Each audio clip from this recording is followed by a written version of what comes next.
The shipyard orbited Neptune like a metal moon. It had taken 40 years to build and another 30 to complete its first real project. Now that project floated in the darkness of space, so massive that it blocked out the distant sun. The UHNS Eternal Resolve was 12 km of human engineering. Its hull was dark gray, covered in armor plates that could withstand impacts from asteroids. Thousands of windows dotted its surface, glowing with warm light. At its center, massive engines waited to push the ship faster than light itself. Captain Elena Vasquez stood on the bridge, watching through the main viewport. She was 52 years old, with short gray hair and eyes that had seen 3 wars. Her uniform was crisp and dark blue with gold bars on her shoulders. Around her, 200 crew members worked at their stations. The bridge was the size of a football field. All systems are green, Captain said. Commander Park, her second in command. He was younger, barely 40, with black hair and nervous energy. Engineering reports the fusion cores are stable. We're ready for departure. Elena nodded. Slowly, behind her, Admiral Chen watched. From the command gallery, the old man had fought in the Mars Rebellion 40 years ago. He had lost an arm in that war. Now he had a robotic one that clicked when he moved. Captain Vasquez, the Admiral said, his voice carrying across the bridge. You understand your mission? Yes, sir. Elena replied. Take the Eternal Resolve to Kepler 442.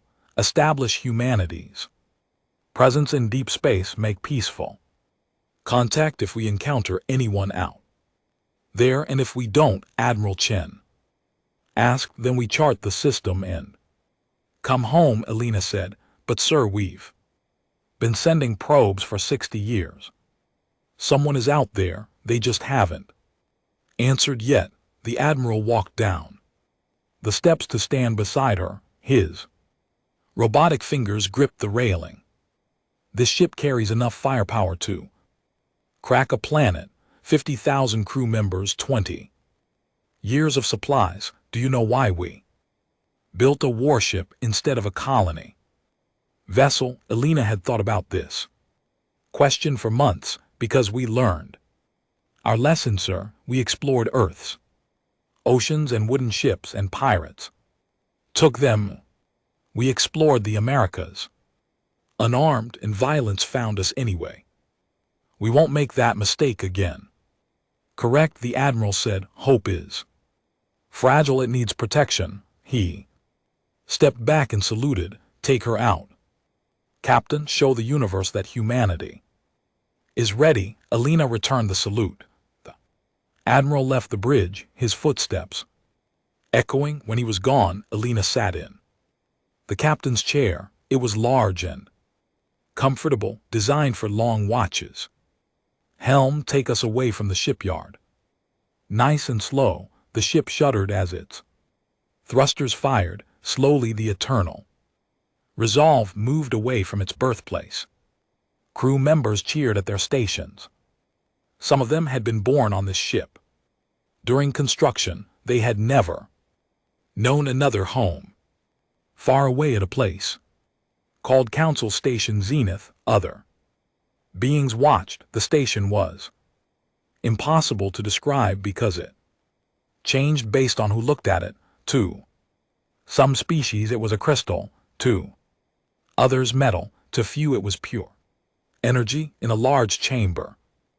Representatives from 30 different species gathered. They came in all shapes and sizes. Some walked on 2 legs, others on 4 or 6. Some floated, some existed only as clouds of glowing gas inside containment suits. Hologram appeared in the center of the room. It showed the Eternal Resolve moving away from Neptune. The humans have finished their war vessel, said a voice. It came from Ambassador Thelver. a reptilian being from the Sarth species. His scales were deep blue and his eyes were golden. He stood 3 m tall, with a tail that helped him balance. "It is larger than anything in our fleet," said another voice. "This came from a Vakes, a species that looked like floating jellyfish made of crystal. Their weapon systems are primitive but powerful fusion-based technology. Explosive kinetic, they still use missiles," barbaric muttered a cry. Representative, the crash looked like beetles made of silver metal. They had evolved on a high-gravity world and stood only 1 m tall, but they were incredibly strong. Theelvrach raised a clawed hand. "Let us not judge too quickly. We have studied their transmissions for 80 of their years. Yes, they have a violent history, but they also have art, music, and philosophy. They debate ethics. They feel compassion. They feel too much," said the Veliks.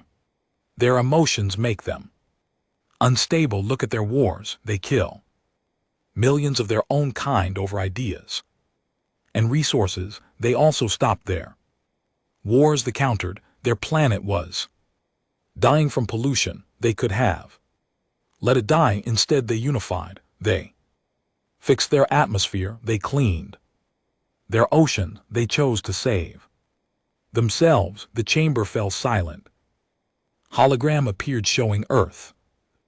Blue and green planet looked peaceful. From space, it was hard to imagine the violence that had once covered it. "The question before us," Delvra continued, "is simple. Do we make contact or do we continue to watch?" "I say we watch," said the crash, "a species that builds weapons before meeting neighbors is dangerous." "Or wise," Delvra replied. "Perhaps they understand something we have forgotten." The galaxy was not always peaceful. The Krell taught us that the mention of the Krell made several species shift uncomfortably. The Krell were machines, ancient and hostile. For 300 years, the Council had maintained a cold war with them. Neither side attacked, but neither side trusted the other. "The humans don't know about the Krell," said the Veliks. "They don't know about the Council. They are children playing with fire. Then perhaps it is time they learned," Thelvek said. "I propose we prepare a first contact fleet. Let us meet them at Kepler 442. Let us see what kind of species they truly are." The vote took hours. In the end, 17 species agreed, 8 voted against, 5 abstained. The motion passed. Back on the Eternal Resolve, Alina watched the stars stretch into lines. The faster-than-light drive was engaging. It felt like falling and flying at the same time. The ship groaned and hummed as it bent space around itself. "Drive engaged," Command Park said. "We'll reach Kepler 442 in 3 weeks." Alina leaned back in her chair. 50,000 souls on the ship, all trusting her to lead them into the unknown. She thought about her daughter back on Earth. She thought about the message she had recorded before leaving. "If you're watching this, it means we found something," the recording said. "It means we're not alone. Don't be afraid. Whatever we find out there, we'll face it together." The stars blurred past the viewport. Behind the Eternal Resolve, 17 ships uncloaked from positions they had held for weeks. They were alien ships, each one different from the others. They watched the human vessel disappear into faster-than-light travel. Then one by one they followed. The galaxy held its breath. Humanity's first step into deep space had begun, and the question on every mind, human and alien alike, was simple: what would happen when they met? 3 weeks in faster-than-light travel felt like 3 days. The crew of the Eternal Resolve had settled into their routines. They worked, ate, slept, and dreamed of what they might find. Alina walked through the ship's main corridor on her way to the bridge. The corridor was wide enough for 10 people to walk side by side, shops lined both sides selling food, books, and small luxuries. Children ran past her, laughing. They had been born on the ship during the final years of construction. "Morning, Captain," said a baker.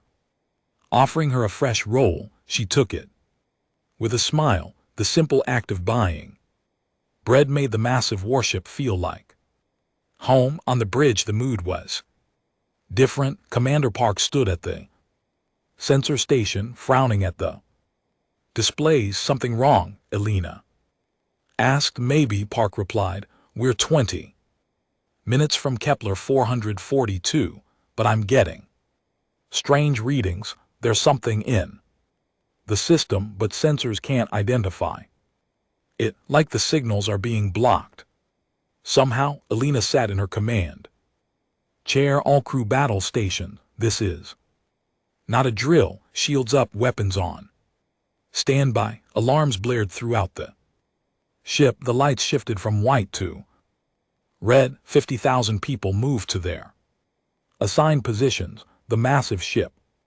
prepared for anything. The eternal resolve dropped out of faster than light travel at the edge of the Kepler 442 system. Stars appeared normal again.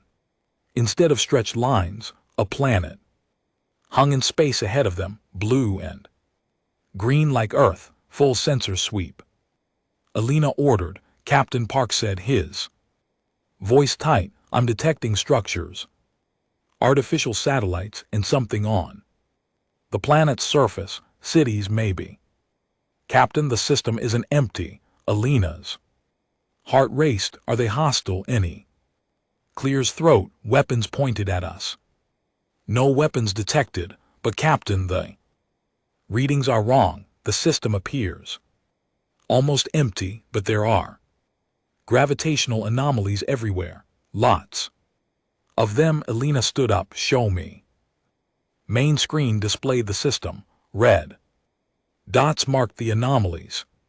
There were hundreds of them scattered throughout the space around the planet. "Could they be natural?" Alina asked. "No," said Lieutenant Sarah Chen, the science officer. "The pattern is too organized.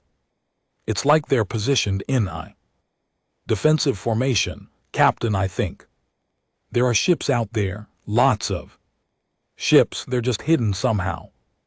Alina took a deep breath. This was the moment humanity had prepared for. "Open all communication channels, all frequencies. Let's introduce ourselves." The communications officer, a young man named David Torres, worked his controls. "Channels open, Captain. Broadcasting on all known frequencies and a few theoretical ones." Alina cleared her throat. "Attention, unknown vessels. This is Captain Alina Vasquez of the United Human Nations ship Eternal Resolve. We come in peace from the planet Earth. We mean no harm and seek only to establish peaceful contact with other civilizations." Silence filled the bridge. Seconds became minutes. Alina weighted her hands, gripping the armrests of her chair. Then space itself seemed to ripple. One by one, hundreds of ships appeared. They had been invisible, but now they became real. The ships came in every shape and size imaginable. Some looked like crystals, others were organic like living creatures. Some were perfect spheres, others had angles that hurt to look at. "Holy," Commander Park whispered. "There are at least 300 ships out there." The crew stared at the display. Humanity had wondered if they were alone in the universe. Now they had their answer. They were very much not alone. Transmission came through. The voice was strange with clicks and hisses, but the Computer translated it into English. Attention human vessel, this is Ambassador Thelver of the Sarith species. Representing the Galactic Council, we welcome you to the Garden of Voices. Neutral meeting ground, please maintain your current position while we arrange a delegation. Alina exchanged glances with Commander Park. Garden of Voices, she said. They were waiting for us. Looks like it, Park replied. The question is, why? Alina activated the communication channel. Ambassador Thelver, this is Captain Vasquez. We accept your welcome and will maintain position. May I ask how long you've known about humanity? There was a pause, then the voice returned. We have observed your species for 80 of your years, Captain. We have watched, we have learned, and we have debated. Today we finally meet. Alina felt a chill. 80 years since the early 2200s, when humanity first started broadcasting more powerful signals into space. They had been watching all along. Over the next hour, a delegation was arranged. A small shuttle left the Eternal Resolve carrying Alelina and 10 other officers. They flew toward a massive crystalline structure that appeared near the planet. It was the Council's mobile diplomatic station. As they approached, Alina studied the other ships through the shuttle's windows. Each one was unique. The galaxy wasn't just inhabited, it was crowded with different species. Captain said. Lieutenant Chen, sitting beside her. I've been analyzing the alien ships. Some of them have technology centuries ahead of ours, but Captain, none of them are as large as the Eternal Resolve. We built the biggest ship here. Alina frowned. That's either going to impress them or worry them. The shuttle docked with the station. The doors opened and Alina stepped into a corridor that changed colors based on where she looked. It made her dizzy. They were led to a large chamber. At least 20 different alien species waited there. Alina recognized none of them from human fiction. These weren't little gray aliens or bug-eyed monsters. They were completely different from anything Earth had imagined. Ambassador Thielvrock stood at the center. He was tall and reptilian, covered in blue scales. His golden eyes studied Alina with intelligence. Captain Vasquez, he said, his voice deep and resonant. On behalf of the Galactic Council, I welcome humanity to the greater community. Alina stepped forward. She had practiced this moment 1,000 times. Ambassador, on behalf of humanity, I thank you. We have dreamed of this day for centuries, as have we. Replied. Please sit. There is much to discuss. The meeting lasted for hours. Alina learned that the galaxy was organized under the Galactic Council, a federation of peaceful species. They had been at peace for 300 years. Trade, culture, and knowledge flowed freely between worlds. But Alina also noticed something. Many of the alien representatives seemed nervous. They kept glancing at displays showing the Eternal Resolve. Finally, a species that looked like a floating crystal jellyfish spoke. Captain Vasquez, we must ask, why did your species build such a powerful warship for first contact? Why not a civilian vessel? The chamber grew quiet. Every alien eye turned to Alina. She chose her words carefully. Because we learned from our history, Earth wasn't always unified. We fought wars over land, resources, and ideas. Millions died. We nearly destroyed our own planet, but we learned something important. Peace doesn't protect itself. Hope needs guardians. We built the Eternal Resolve, not because we want war, but because we Know that being defenseless invites violence. A beetle-like alien clicked its mandibles, so you admit you are a violent species. We were, Alina said. Past tense, we chose to be better.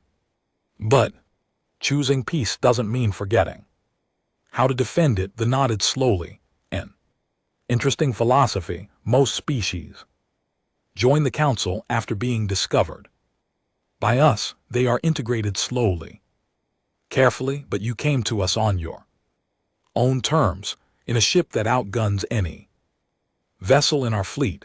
You are unlike any species we have encountered before. Alina could respond. Alarms blared. The chamber's displays lit up with urgent messages. A council officer rushed to Telvra and whispered something in his ear. The ambassador's face darkened. He turned to Alina. Captain, we have received a distress call. A mining colony in the neighboring system is under attack. The attackers are a machine intelligence called the Krello. They are hostile and powerful. We have been in a cold war with them for 3 centuries. Alina stood. How can we help? Delvra looked surprised. You would fight for people you just met. If someone needs help, you help them, Alina said. Simply, that's what decent people do. For the first time, Thelvra smiled. It was a terrifying expression on a reptilian face, but Alina understood it was friendly. Then perhaps humanity joining the galaxy is exactly what we needed. The eternal resolve moved through space at maximum speed. Behind it, 3 council ships struggled to keep up.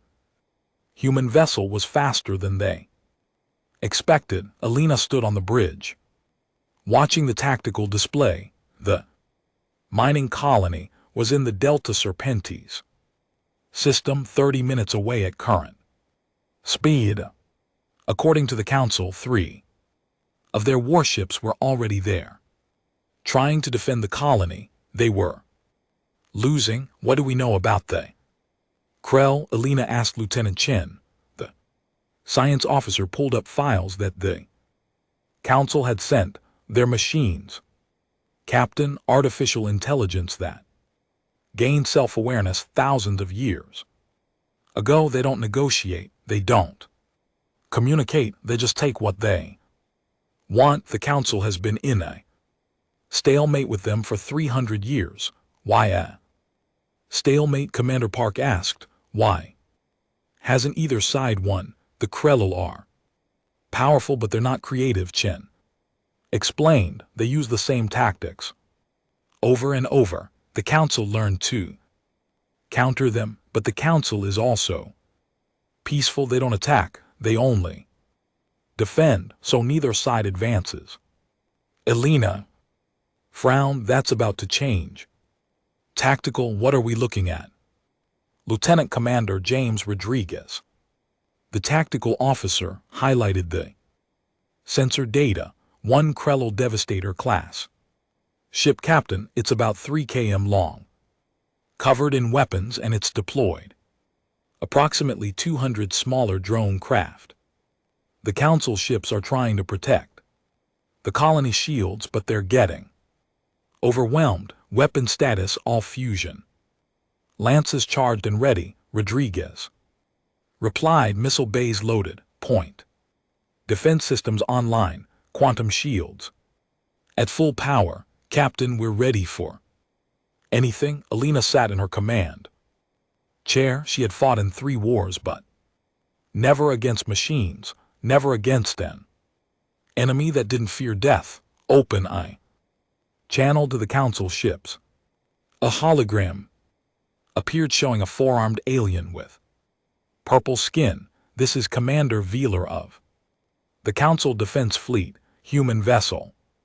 You should stay back. The Kree are extremely dangerous. With respect, Commander Alina said, we came to help.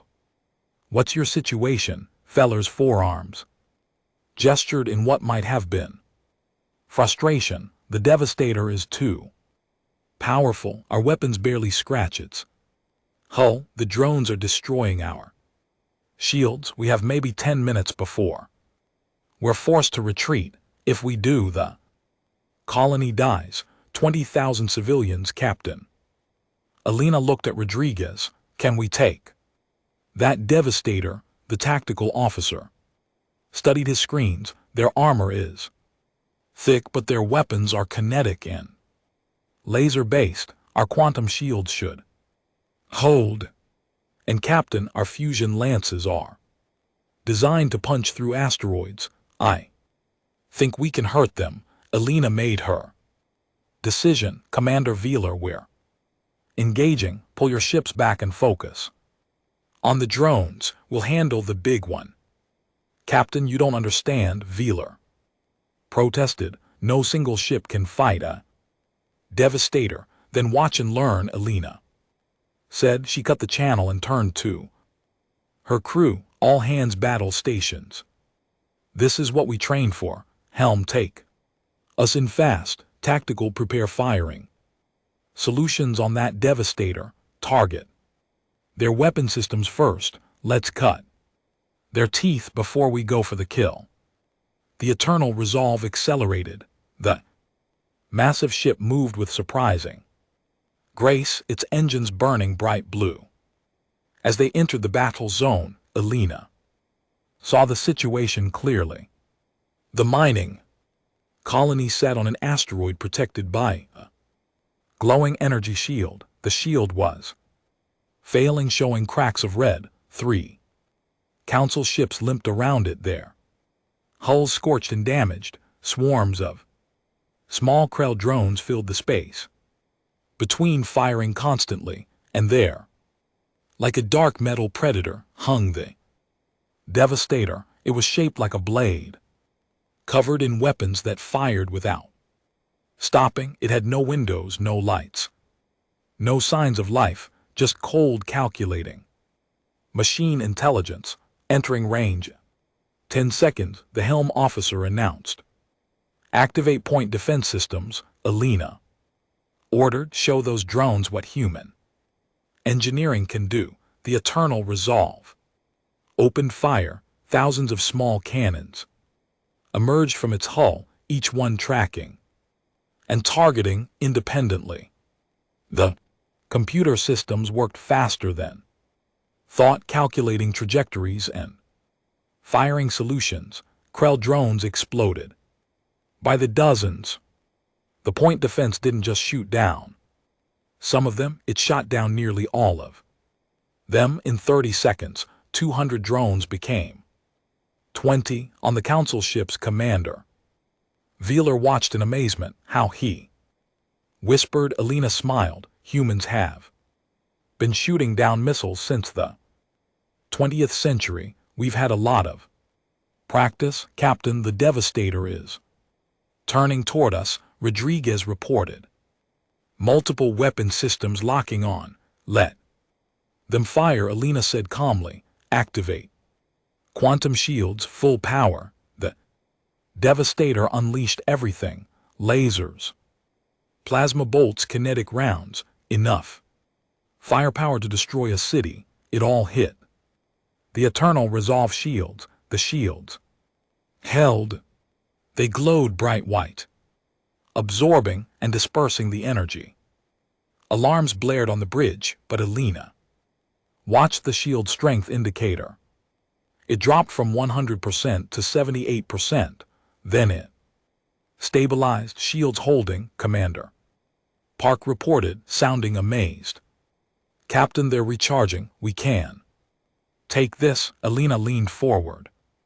Rodriguez targeted their forward weapon clusters, fire fusion lances, full power. 3 beams of superheated fusion energy lanced out from the eternal resolve. They moved at near light speed, crossing the distance in a fraction of a second. Where they hit the devastator, armor vaporized. Explosions rippled across the machine ship's hull. Direct hits, Rodriguez said with satisfaction. Their forward weapons are offline. Devastator tried to turn, bringing other weapons to bear, but the eternal resolve was faster. Elena had studied Earth's naval battles, how smaller ships could outmaneuver larger ones. Helm, bring us around, stay on their damaged side. Don't let them get a clean shot. Huge warship moved like a dancer, circling the Krell vessel. More fusion lances fired, more explosions blossomed on the Devastator's hull, but the Krell were adaptive. They launched more drones from internal bays. These drones didn't attack the eternal resolve. Instead, they flew toward the mining colony. They're going for the civilians, Chen warned. Elena didn't hesitate. Rodriguez, split our fire, point defense on those drones, keep the lances on the Devastator. We can do both. Captain, that's going to strain our systems. Then strain them. Fire. The eternal resolve became a storm of destruction. Its point defense cannons swiveled and fired, taking down drones. Its fusion lances continued to carve into the Devastator. The ship's reactor worked at maximum capacity, feeding power to shields, weapons, and engines all at once. Human engineering had been built for this. Centuries of war had taught humanity one thing: how to fight efficiently.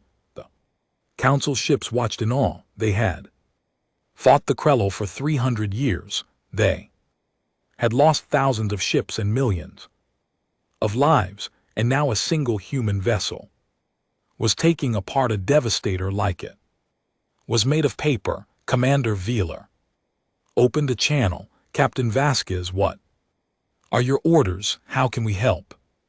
Elena saw an opportunity. Focus your fire on their engine section. Right there, she transmitted coordinates. When I give the signal, hit them with everything you have. The 3 Council ships moved into position. They were damaged but still capable. Their weapons powered up. Elena watched the Devastator. It was trying to retreat. Now its machine intelligence recognizing it was losing, but she wouldn't let it escape. Helm, full speed. Get in front of them. Block their escape route. The eternal resolve surged forward. 12 km of human defiance positioned itself between the Krell ship and freedom. Rodriguez, target their main reactor. I want a firing solution so precise that it makes them think we can see through their hull. On it, Captain. Rodriguez worked his console sensors, probed the Devastator using dozens of different methods. Finally, he smiled. Got it. Their reactor is right there. But Captain, our lances might cause a chain reaction. If we hit it right, the whole ship goes up. That's the idea. Elena said. Council ships fire now. All 4 ships fired at once. The Council vessels hit the engine section, disabling the Devastator's ability to run. The eternal resolve's fusion lances struck the reactor core. For a moment, nothing happened. Then the Devastator lit up from inside. Explosions tore through its hull. The machine ship broke apart in a brilliant flash of light.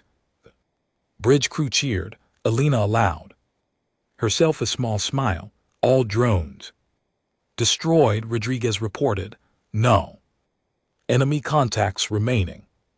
Captain, we won. Elena stood. Open a channel to the mining colony. A hologram appeared, showing a green-skinned alien with 3 eyes. This is Colony Director Pre. Thank you. You saved us all. Just doing what's right. Elena replied. Are your people safe? Yes, all 20,000 accounted for. We thought we were dead.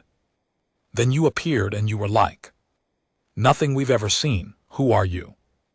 Elena smiled. We're humans and we just joined the neighborhood across the galaxy. The battle had been broadcast Millions of beings watched as humanity's first warship destroyed a Krell Devastator in 14 minutes, a feat that had never been accomplished before. On Council Station Zenith, Ambassador Thelv watched the recording.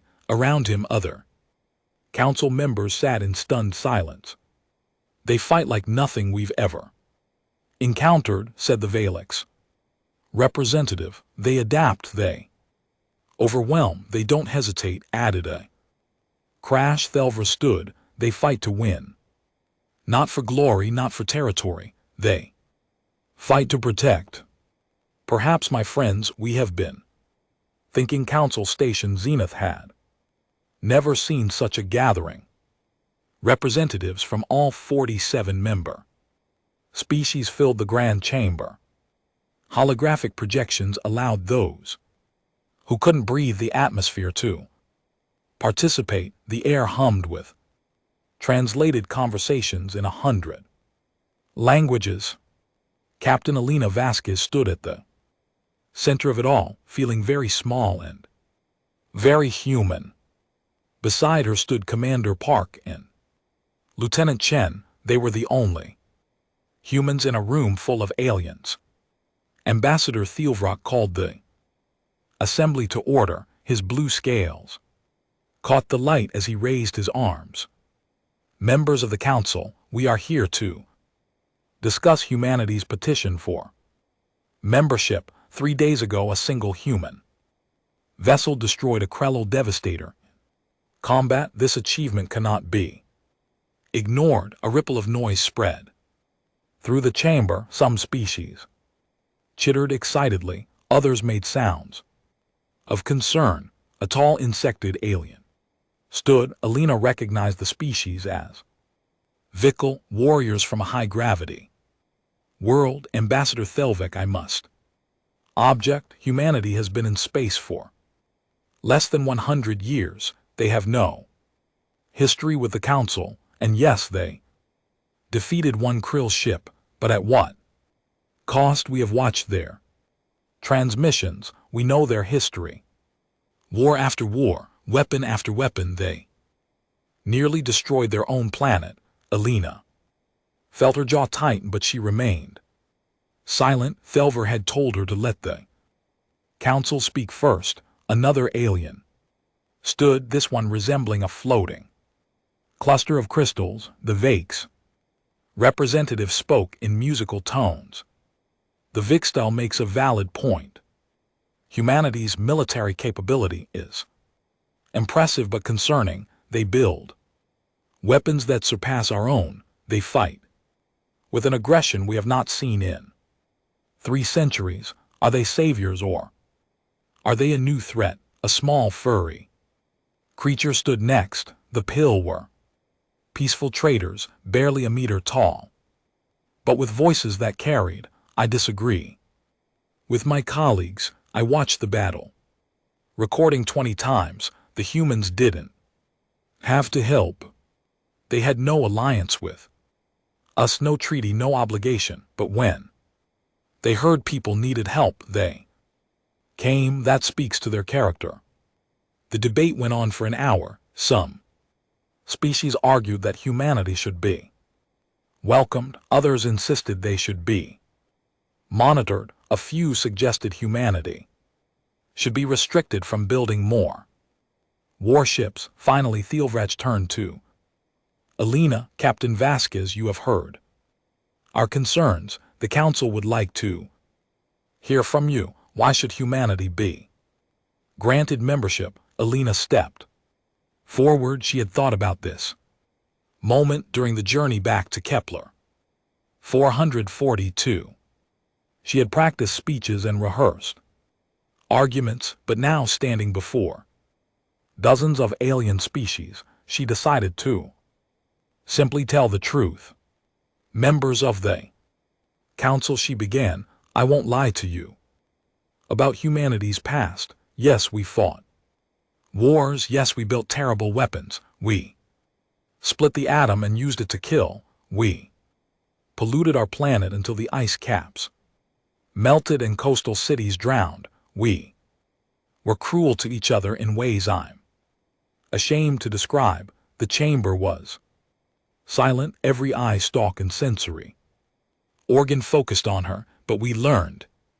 Elena continued, we looked at what we had done and we were horrified, so we changed. It wasn't easy, it took generations. We had to overcome greed, hatred, and fear. We had to learn that we're stronger together than apart. We unified our world not because it was easy, but because it was necessary. She gestured to the view screen, which showed Earth. That planet taught us hard lessons.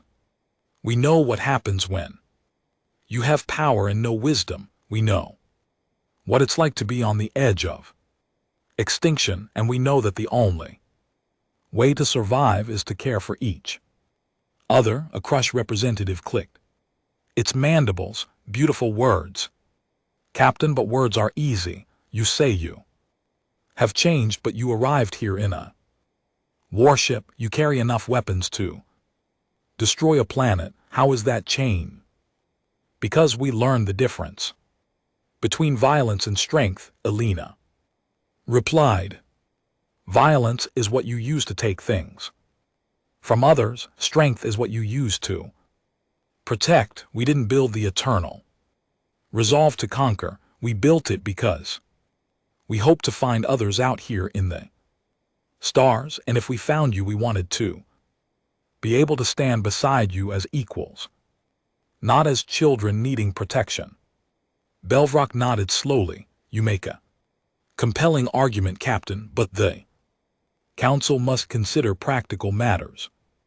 Your ship is more powerful than anything in our fleet. What happens if humanity builds 10 more like it? 20? What if your species decide the Council's peaceful ways are weak? Elena met his golden eyes. Then you judge us on our actions, not our potential. Yes, we could build more ships. Yes, we could become a threat, but we could also become your strongest allies. The choice of who we become is ours, and we choose to be the kind of people who help mining colonies under attack. The Vixstall representative stood again. His chitinous armor clicked as he moved. I propose a test. If humanity wishes to join the Council, they must prove they can protect, not just destroy. Let them demonstrate that their strength serves others. What kind of test? Elena asked. Before the Victal could answer, alarms blared throughout the station. Red lights flashed. Council members looked around in confusion. An officer rushed into the chamber. He was Sareth-like Theelvrock, but younger and clearly terrified. Ambassador, we have an emergency. Long-range sensors have detected a massive Krell fleet heading toward Council space. The chamber erupted in chaos. Species shouted in their languages. Some stood, others fled toward exits. Delvrock raised his arms, calling for calm. How many ships? He demanded. At least 200, sir, including multiple devastators. They'll reach the core worlds in 72 hours. Ambassador, this is the largest Krell force we've ever seen. If they reach Orlia Prime, he didn't need to finish. Everyone knew Orlia Prime, it was the heart of Council space, home to 6 billion civilians from multiple species. Elena felt her stomach drop. 200 ships. The Eternal Resolve had barely beaten one devastator. This was an invasion force. The Velix representative spoke, its voice trembling. We must evacuate. We cannot defend against such numbers. The Council fleet has only 60 vessels. Even with human help, we are outnumbered 3-1. We don't run, Elena said quietly. The chamber fell silent. All eyes turned to her. We don't run, she repeated. Louder, not when 6 billion lives are at stake. The Vrixel clicked his mandibles. In what might have been approval, the human speaks boldly, but Captain, you defeated one devastator. This is an armada. Your confidence may be misplaced. Elena looked at Thelvra. You wanted a test. You wanted proof that humanity can protect. Give us this battle. Let the eternal resolve lead your defense fleet. We'll show you what humans can do when people need saving. Commander Park leaned close to Elena and whispered, Captain, we can't fight 200 ships. We don't have to beat them all. Elena whispered back, we just have to stop them from reaching the planet, and I have an idea. Thelvra studied her for a long moment. Then he turned to the council. Members, humanity has made their offer. They will stand with us. The question is, will we stand with them? The vote happened quickly. There was no time for debate. Species that had argued against humanity moments ago now voted yes. Fear makes strange allies. The motion passed. Humanity would lead the defense of Orlea Prime. As the council members filed out to prepare, Thelvra approached Elena. Captain, I hope you understand what you have committed to. This battle will define humanity's place in the galaxy. If you fail, billions die, and if we run, billions die anyway. Elena replied, at least this way we die trying to do the right thing. Thelvra's golden eyes showed something Elena hadn't seen before, respect. You are either very brave or very foolish, perhaps both. Tell me, Captain, what is your plan? Elena pulled up a tactical display. The council fights defensively. You wait for the enemy to attack, then respond. That's why you've been in a stalemate for 300 years, and humans fight differently. We fight to win. Elena said, we don't just want to survive the battle, we want the enemy to regret starting it. There's an old saying from Earth, the best defense is a good offense. She pointed to the display. The Kreller machines, they're smart, but they're not creative. They use patterns. We can exploit that. I need 40 council ships and access to your entire supply of sensor decoys. What are you planning? They asked. Elena smiled. It wasn't a nice smile. It was the smile of someone who had fought in 3 wars and learned every dirty trick. I'm going to teach the Krill what happens when you threaten someone humanity cares about. Over the next 2 days, the eternal resolve and 40 council vessels prepared for battle. Elena briefed every captain personally. She taught them tactics that humanity had learned over centuries of war: flanking maneuvers, feints, and retreats, concentration of force, fighting smart instead of fair. Some council captains were shocked. These tactics are deceptive, one said. Yes, Elena agreed, and they work. You don't have to like how we fight, you just have to trust that we fight to win. As the fleet formed up around Orlea Prime, Elena stood on the bridge of the eternal resolve. Through the viewport she could see the planet below. 6 billion souls trusted her to keep them safe. Commander Park stood beside her. Captain, what if this doesn't work? Kael'na didn't look away from the planet. Then the battle of Orlea Prime would be remembered for 1,000 years. On that day, 41 ships stood against 200. The odds were impossible. The stakes were 6 billion lives, and humanity showed the galaxy what it meant to fight for something greater than yourself. Elena stood on the bridge of the eternal resolve, watching the Krell fleet approach. They came in perfect formation, like a dark cloud of metal and malice. Each ship was identical to the others, moving. In synchronized patterns, machines didn't feel fear or doubt, they just calculated and executed. All ships. Report ready, Captain Commander Park said. The council vessels are in position. Elena studied the tactical display. Her fleet was arranged in a pattern that would have confused any military academy professor. Ships were scattered, seemingly random, but there was method in the chaos. Communications. Open fleet-wide channel, Elena ordered. Channel open. Captain Elena took a breath. 40 different species were listening, captains who had never fought together, crews who had never trained. For this, she needed to give them hope. All ships, this is Captain Vasquez. I know you're scared. I know the odds look bad, but I need you to understand something. The Krelliler machines.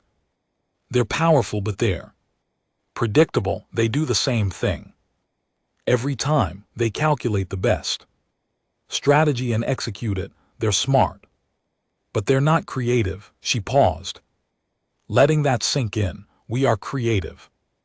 Every species in this fleet has something unique. The Vakes can manipulate electromagnetic fields. The CR have unmatched structural engineering. The Sarith have incredible reflexes. And humans, we're really good at controlled chaos. Today, we're going to show the Krell what happens when 41 different minds work as one. Trust the plan, trust each other. And remember, 6 billion people are counting on us. Across the fleet, alien crews listened. Some felt inspired. Others still felt terror, but they all felt something else. They felt part of something bigger. Krell fleet entering. Weapons range in 5 minutes, Lieutenant Rodriguez reported. Execute Phase 1. Elena ordered. The fleet launched thousands of sensor decoys, small devices that mimicked ship signatures. To the Krell sensors, it would look like the Council had 500 ships, not 41. The Krell fleet slowed, recalculating. Their formation shifted, spreading out to engage multiple targets.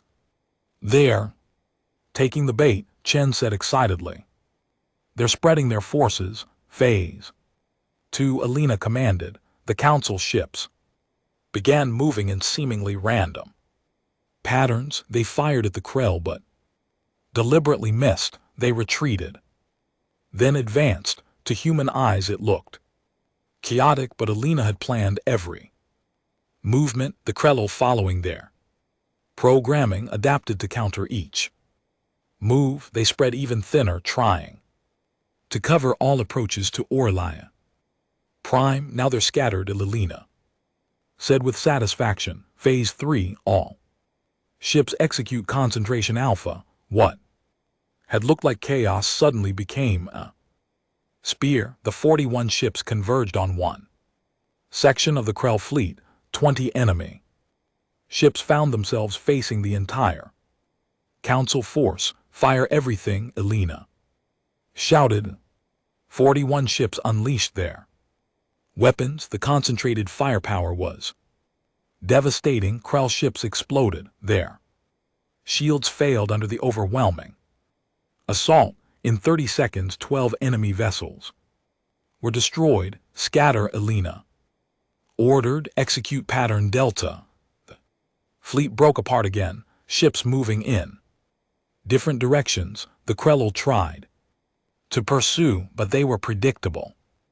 They followed the pre-programmed responses. Elena's plan was working. Don't fight all 200 ships at once. Fight 20 ships 40 times. But the Krell adapted. New formations appeared. They stopped spreading out. They began clustering together, protecting each other. Captain, they're learning, Park warned. Good, Elena said. That means they're scared. A scared enemy makes mistakes. The battle continued for hours. The Council fleet darted in and out, striking hard then retreating. Eternal resolve led every charge, its massive bulk drawing fire while smaller ships attacked from the flanks, but casualties mounted. 3 Council ships were destroyed, 5 more were badly damaged. The Eternal Resolve shields were down to 40%, and the Krell still had over 150 ships. Captain, this isn't sustainable, Rodriguez said. We've destroyed 50 ships, but we're taking too much damage. At this rate we'll lose. Alina knew he was right. The attrition was in the Krell's favor. She needed something dramatic, something to shift the balance. Then sensors detected something new, a massive energy signature in the center of the Krell fleet. What is that? Chen asked, working her console. Captain, they're building something. It's using power from a dozen ships. The energy output is incredible. Elena felt her blood run cold. It's a world breaker. They're going to bypass us and destroy the planet directly. The world breaker was legendary. The Krell had used it 3 times in Council history. Each time it had cracked a planet's crust, killing billions. It took time to charge, but once fired, nothing could stop it. How long until it fires? Alina demanded. 8 minutes, Captain. 8 minutes to save 6 billion lives. Alina's mind raced. World Breaker was protected by at least 50 Krill ships. Her fleet couldn't fight through them in time unless she didn't fight them at all. All ships, listen carefully, Alina said. We're going to do something insane. We're going to ram straight through their fleet. Maximum speed. Don't stop. Don't engage. Just punch through to that world breaker. Captain, that's suicide, Park protested. It's the only way, Alina replied. The Eternal Resolve will lead. We have the strongest shields. The rest of you follow in our wake. Stay close. Commander Veeler's voice came through. Captain Vasquez, this is reckless. This whole battle is reckless. Elena shot back, but it's working. Trust me. One more time. A pause. Then Veeler laughed. It was a strange warbling sound. You humans are absolutely mad. Very well. For Orlea Prime, other captains echoed the cry in their own languages. For Orlea Prime, the fleet formed a wedge with the Eternal Resolve at the tip. Engines blazed. The ships accelerated to ramming speed. The Krell fleet tried to block them. Ships moved to intercept. Weapons fired from all directions. Eternal Resolve shields lit up like a star as they absorbed hit after hit.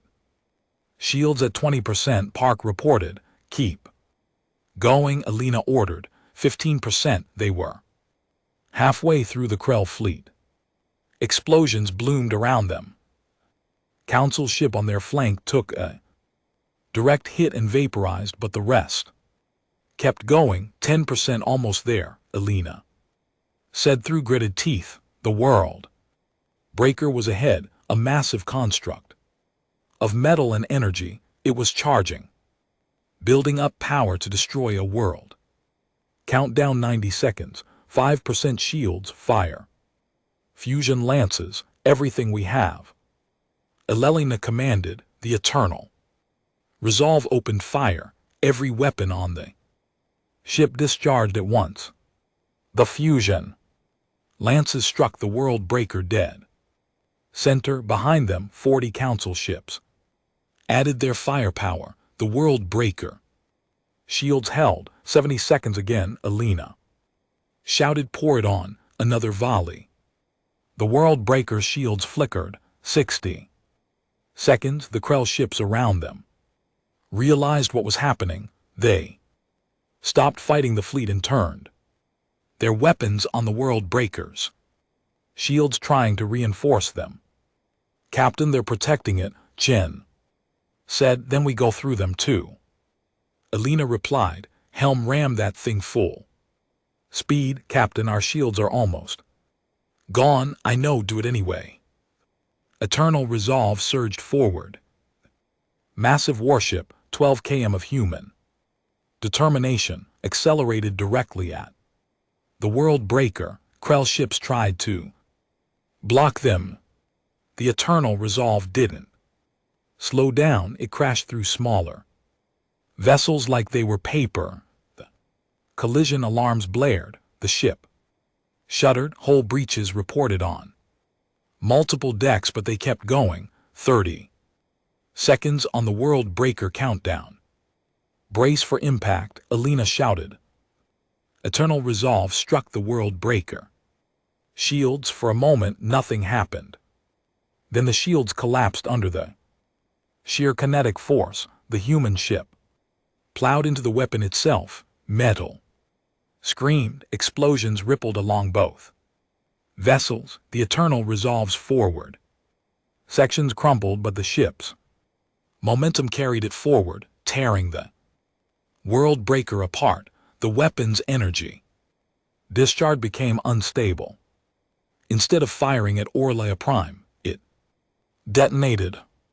The explosion consumed 20 Krell ships and sent the eternal resolve tumbling through space. On the bridge, Alina pulled herself up from the floor. Sparks flew from damaged consoles. Emergency lights flickered.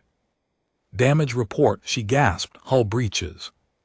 On 20 decks, Park reported blood running down his face. Life support failing in forward sections. Shields offline, weapons offline. Captain, we're dead in space. Alina looked at the tactical display. The Krell fleet was in disarray. The destruction of the world breaker had disrupted their formation, but they still outnumbered the Council fleet 2-1.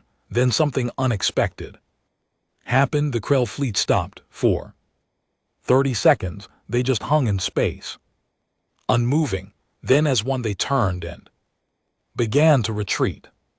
Captain, they're leaving, Chen said, disbelief in her voice. The Krell are retreating, Alina couldn't believe it.